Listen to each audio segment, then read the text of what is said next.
নমস্কার বন্ধুরা, তোমরা কেমন আছো? আমি তো ভালো আছি। আজকে বানাবো পনির মশলা। ছোট ছোট কিউব করে আলু কেটে নিয়েছি এবং টমেটো ক্যাপসিকাম কেটে নিয়েছি। এদিকে শিলে মশলা করব, তার জন্য কাঁচা লঙ্কা, পোস্ত, আদা আর কাজু বাদাম নিয়ে নিচ্ছি। আর একদিকে কড়াইয়ে আমি তেল গরম করতে দিয়ে ছোট ছোট কিউব করে কেটে রাখা পনিরগুলোকে ভেজে নিচ্ছি। এবার ভাজা হয়ে গেছে, এবার আমি এটা তুলে নেব।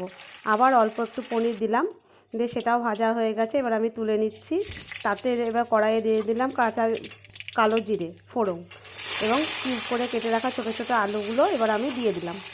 এবং আলুটা সেদ্ধ হতে সময় লাগবে, তাই হালকাভাবে ঢাকা দেব। আর এদিকে আমি মশলাটা করে নিচ্ছি।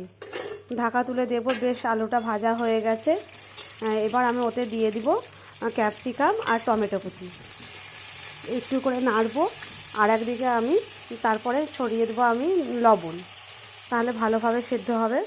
আর মটরশুঁটিটা সেদ্ধ করে নিয়েছি, ওটা এবার আমি দিয়ে দিলাম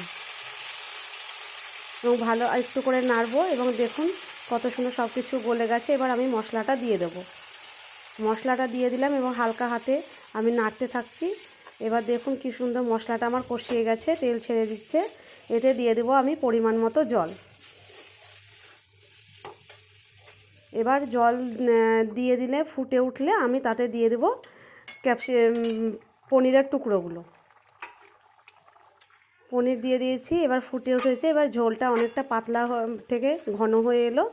এবার আমার প্রায় রেডি হয়ে এলো পনির মশলা। দেখা হবে নতুন কোনো ভিডিওতে। টাটা।